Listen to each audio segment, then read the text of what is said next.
Donc oui, le rôle de la vinification. Donc là, ce qu'il faut bien voir, c'est qu'on voulait avoir des produits où on puisse enlever des résidus de phyto.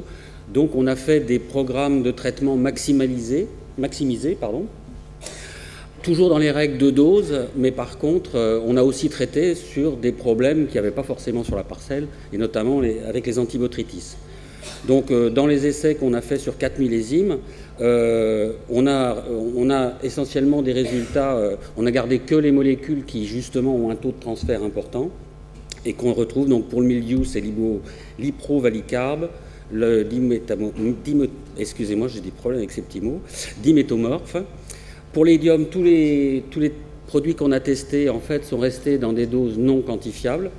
Et pour le botrytis, on a retrouvé, comme l'a dit Magali, boscalide, iprodione et phénexamide. Donc bon, il y a eu énormément d'essais, donc j'ai essayé de résumer ça par des listes, donc des modifications d'itinéraire, soit en étape préfermentaire, au cours de la fermentation ou fin de la fermentation alcoolique. Donc pour les blancs, au niveau de on n'a pas vu de différence entre macération pelliculaire et pressurage direct. On a eu un petit essai avec macération de bourbe, on a eu une petite augmentation, vous verrez. Entre enzymes et non-enzymage pour la clarification, le débourbage, on n'a pas vu d'essai vraiment marquant. Par contre, pour les collages avec bentonite, chitosane, on n'a pas vu d'essai, mais on a un effet sur le charbon. Et si on fait le débourbage par une filtration terre, on a aussi un effet charbon qui a été noté. L'état de turbidité ne joue pas, le type de levure ne joue pas. L'ajout d'écorce de levure qu'on a testé en fin FA, là, n'a pas joué. Et de nouveau, pour la clarification, que ce soit en collage ou en filtration, on retrouve essentiellement un effet charbon. Donc pour illustrer ces résultats, donc déjà un peu pour ces fameux taux de transfert, d'abord ils sont tous, on a retrouvé toujours, malgré les traitements maximisés, on a retrouvé des doses très largement inférieures au LMR. Et puis il faut faire attention à cette histoire de pourcentage parce que comme vous pouvez le voir, là on a des très gros taux de transfert, mais ça s'applique à des toutes petites concentrations. Donc en fait, en termes de concentration, c'est très faible. Évidemment, l'écart dans des petites concentrations fait des pourcentages très forts. Donc il faut quand même relativiser quand on dit qu'il y a un taux de transfert important. Ça s'applique des fois sur des concentrations très très faibles. Donc ensuite, ce qu'il faut voir, c'est qu'effectivement, en vinification, la plus grande partie qui fait le taux de transfert, c'est le raisin, on passe au mou, et le pressurage. Et donc après débourbage, on a éliminé, je dirais, sur le taux de transfert, plus de la moitié du taux de transfert est dû à ça, largement, voire même 60%. Donc ensuite, pour illustrer quelques essais qu'on a faits, j'ai pris des essais ponctuels. Donc là, on a effectivement un essai où on a une macération de bourbe qui est plutôt défavorable, qui augmente très légèrement la concentration de résidus pour les 5 molécules qu'on a testées. Par contre, bon, on a un effet charbon sur mou qui est légèrement moins efficace que sur vin. Et par contre, on a des effets de cette utilisation de charbon à peu près identiques, que ce soit sous forme de filtration ou de collage. Alors l'utilisation de charbon, évidemment, on peut se poser des questions en termes organoleptiques. Et donc là, on a des différences dans les différentes années, différents millésimes qui ne sont pas toujours constants. Mais globalement, quand même, on a une petite diminution des caractères fruités par l'utilisation du charbon. Et notamment quand on travaille sur vin, c'est un peu plus marqué que quand on travaille sur un traitement sur mou. Donc ensuite, on a fait des vinifications en rouge. Donc déjà, on a testé sur même vendange des vinifications traditionnelles et des thermovinifications. Et là, on a un effet qui est marqué.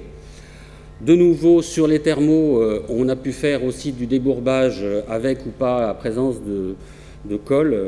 Et là, de nouveau, on a un effet, mais uniquement avec le charbon, par rapport aux produits qu'on a testés.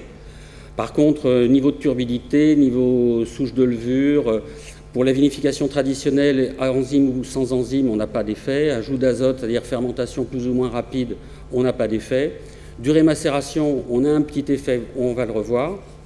Ajout d'écorce, en tout cas avec celle qu'on a testée, on n'a pas d'effet avec un traitement en fin FA.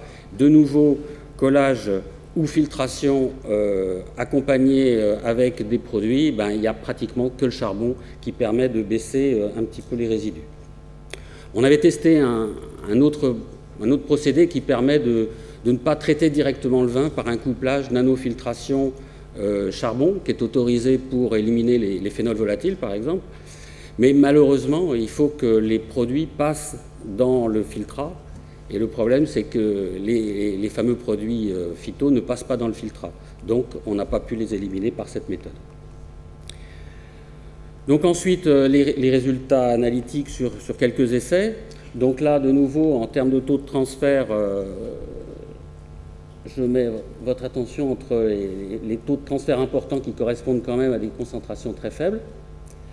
Donc là, systématiquement, entre un raisin vinifié en vinification traditionnelle par rapport à une thermovinification, on a systématiquement moins de résidus en thermovinification.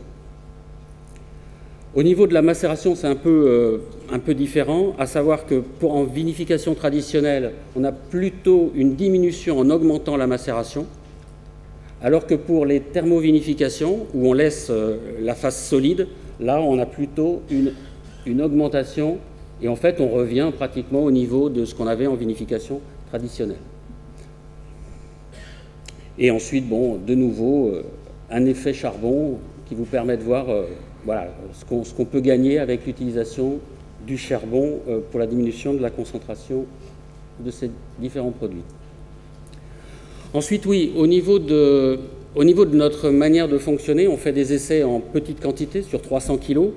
Donc on fait souvent des débourbages de nos vinifications, nos thermovinifications par passage au froid en présence d'enzymes, ce qui n'est pas très classique dans les caves. Donc on a voulu vérifier que ce n'était pas un effet induit du débourbage à froid.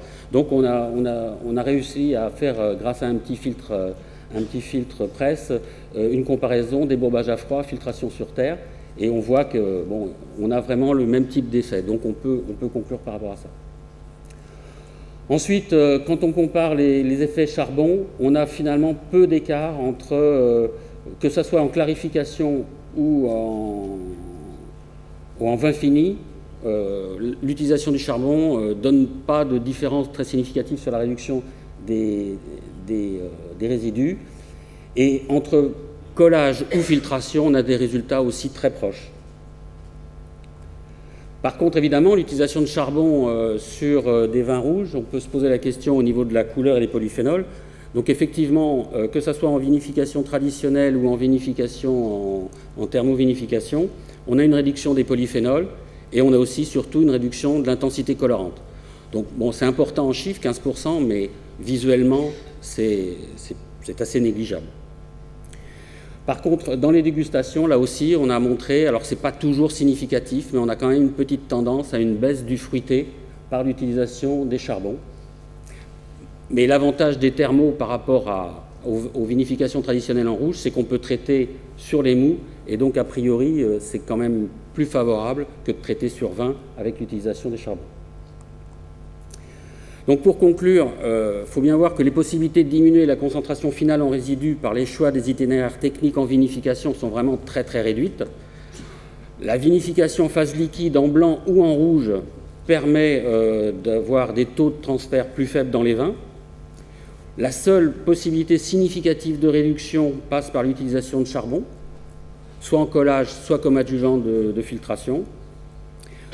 Par contre, le charbon n'est pas spécifique des contaminants phytosanitaires et entraîne de légères pertes d'arômes de type fruité et de couleur pour les vins rouges.